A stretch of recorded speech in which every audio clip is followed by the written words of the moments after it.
महाशिवरात्रीनिमित्त सर्वत्र महादेवाच्या मंदिरात विविध धार्मिक कार्यक्रम संपन्न झाले। यावेळी बेलेश्वर महादेव मंदिर यांनी महाशिवरात्रीनिमित्त शहरातून भव्य अशी मिरवणूक काढली। यावेळी बेलेश्वर महादेव मंदिराचे मॉन्टी भाऊ मथुरे, रामू मुंगीकर, अमित नागपुरे, ओमकार धारक, किरण कडतन, दीपक पाटील, प्रमोद लहरे, आकाश मथुरे, अरुण कोतवाल यांच्यासह शिवभक्त उपस्थित होते। बेलेश्वर महादेव जे ठिकाण आहे किंवा कालपासून तिथं प्रदोषपासून आणि आज सकाळपासून जो अभिषेकाचा उत्सव चालू आहे। सकाळी पण अभिषेक झाला, दुपारी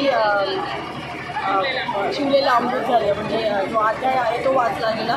त्याच्यानंतर संध्याकाळी पुन्हा म्हणजे शिवपार्वतीचं लग्न लावायचं आहे, त्याच्यामुळे गावातील भव्य अशी मिरवणूक काढलेली आहे आणि संध्याकाळी पुन्हा कीर्तन आहे। असं दिवसभराचा पूर्ण प्रोग्राम या बेलेश्वर महादेव ठिकाणी म्हणजे मंदिराचा आखलेला आहे। आणि बेलेश्वर महादेव मंदिर याच्यासाठी म्हटलं जातं की त्या ठिकाणी शिवाचं वास्तव्य म्हणजे बेल हे शिवाला अतिशय प्रिय आहे। त्याच्यामुळे बेलाच्या झाडाखाली शिवाची जे लिंग आहे त्याचबरोबर तिथं आवळकंठीसुद्धा आहे आणि हे संपूर्णपणे लक्ष्मी प्राप्तीचं सुद्धा एक आहे। आध्यात्मिक दृष्टीने जर बघितलं तर आवळकंठीवरती महाविष्णूचा वास असतो आणि बेलाच्या झाडाखाली बेल हे शिवाला अतिशय प्रिय असल्याकारणे आणि जर बेलाच्या झाडाखाली जर आपण लक्ष्मीची सेवा केली किंवा जर सेवा केली तर सगळ्या पद्धतीची जी सेवा असते ती संपूर्णपणे फलित होत असते।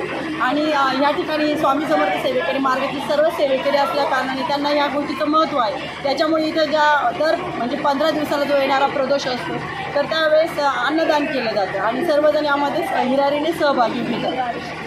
रुद्राभिषेकही या ठिकाणी चालतं, पौर्णिमेला देवीचं पाठवाचनही असतं आणि जर इथं आध्यात्मिक दृष्टीने जसं बेलाचं झाडाचं आणि याचं आवळकंठीचं जसं महत्त्व आहे त्याचप्रमाणे जर विज्ञानाच्या दृष्टीने जर बघितलं तर आवळकंठी आणि बेल हे अतिशय आरोग्याला अतिशय चांगलं आहे। आणि त्याचप्रमाणे शेजारीच अश्वस्थ म्हणजेच पिंपळ वृक्षाचं सुद्धा एक झाड आहे, त्याची सेवा म्हणजे नित्यनेमाने तिथे होत असते। त्याच्यामुळे आणि अश्वस्थ म्हणजेच पिंपळ वृक्षामुळे दिवस रास्त म्हणजे 24 तास जो ऑक्सिजन देणारा जो वृक्ष आहे तो तिथे आहे। म्हणजे संपूर्णपणे त्रिगुणी अवतार आपण असं म्हणतो की संपूर्णपणे देवाचं वास्तव्य त्या ठिकाणी आहे, त्याच्यामुळे तिथे केलेली सेवा अतिशय फलित होते। म्हणून त्या याला बेलेश्वर महादेव असं म्हटलं जातं। आणि बेलेश्वर नित्यसेवा असते, तिथे नित्यसेवाही चाललेली असते आणि बऱ्याच जणांना त्याचे अनुभव पण मिळालेले आहेत। म्हणजे असंही नाही की फक्त बेलेश्वर का म्हणायचं, तर बऱ्याच जणांनी त्याची अनुभूती घेतलेली आहे।